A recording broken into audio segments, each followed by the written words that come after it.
What we found in the ACE study, involving 17,500 middle-class adults, was that life experiences in childhood that are lost in time and then further protected by shame and by secrecy and by social taboos against inquiry into certain realms of human experience, that those life experiences play out powerfully and proportionately a half-century later in terms of emotional state, in terms of biomedical disease, in terms of life expectancy. In 1985, I first became interested in developmental life experiences in early childhood, really by accident. In the major obesity program we were running, a young woman came into the program. She was 28 years old and weighed 408 pounds, asked us if we could help her with her problem, and in 51 weeks took her from 408 to 132. And thought, well, my God, we've got this problem licked. This is going to be a world-famous department here. She maintained her weight at 132 for several weeks, and then in one 3-week period regained 37 pounds in 3 weeks, which I had not previously conceived as being physiologically possible. That was triggered by being sexually propositioned at work by a much older man, as she described him. And in short order, she was back over 400 pounds faster than she had lost the weight. I remember asking her why the extreme response.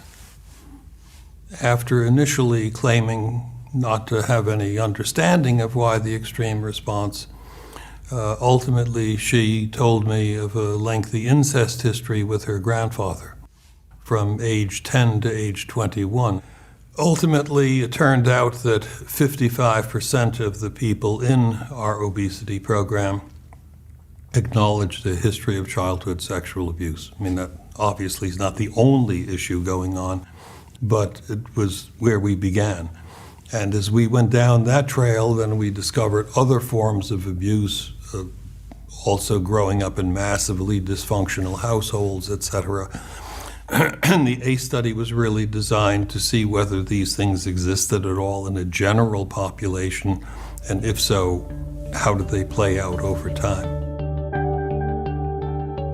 We studied 10 categories of adverse life experience that were chosen because of their prevalence in the WAIT program: childhood sexual abuse, heavy-duty childhood physical abuse, I'm not talking spanking, major emotional abuse, recurrent humiliation, 2 categories of neglect, growing up in a home where one of the members of the household was chronically depressed, suicidal, mentally ill, or in the state hospital, growing up in a home without both biological parents, growing up in a home where one of the members of your household was alcoholic or a drug user, growing up in a home where mother was beaten, growing up in a home where one of the members of your household was imprisoned during your childhood or adolescence. Those were the 10 categories. In a middle-class population,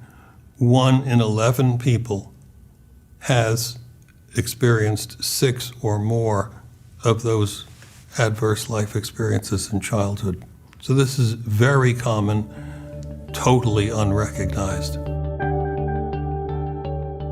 It was difficult for us to accept their commonness, but on the other hand, these are issues that most people never touch.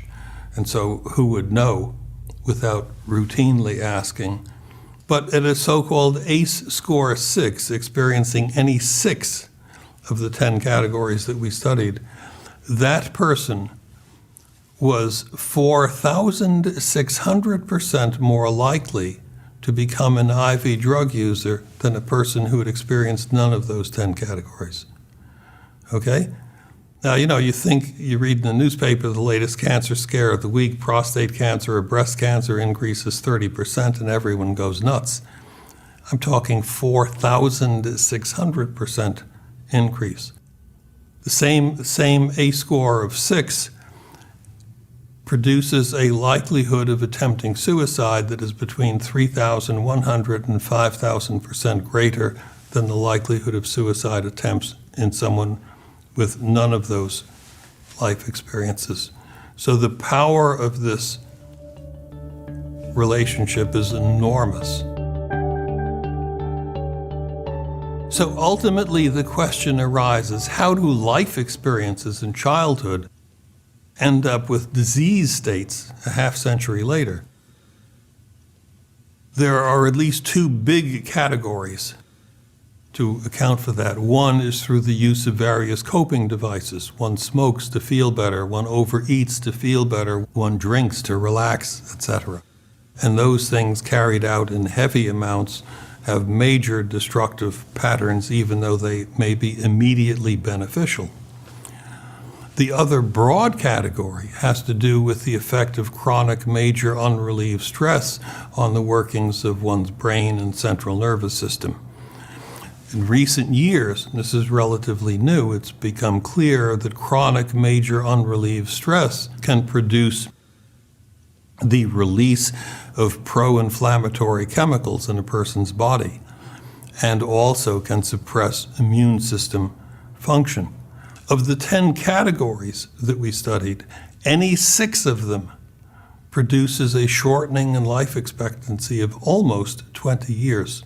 The magnitude of this problem is so huge, and the complexity of dealing with it after the fact is so huge, that realistically the only serious approach is going to have to involve primary prevention.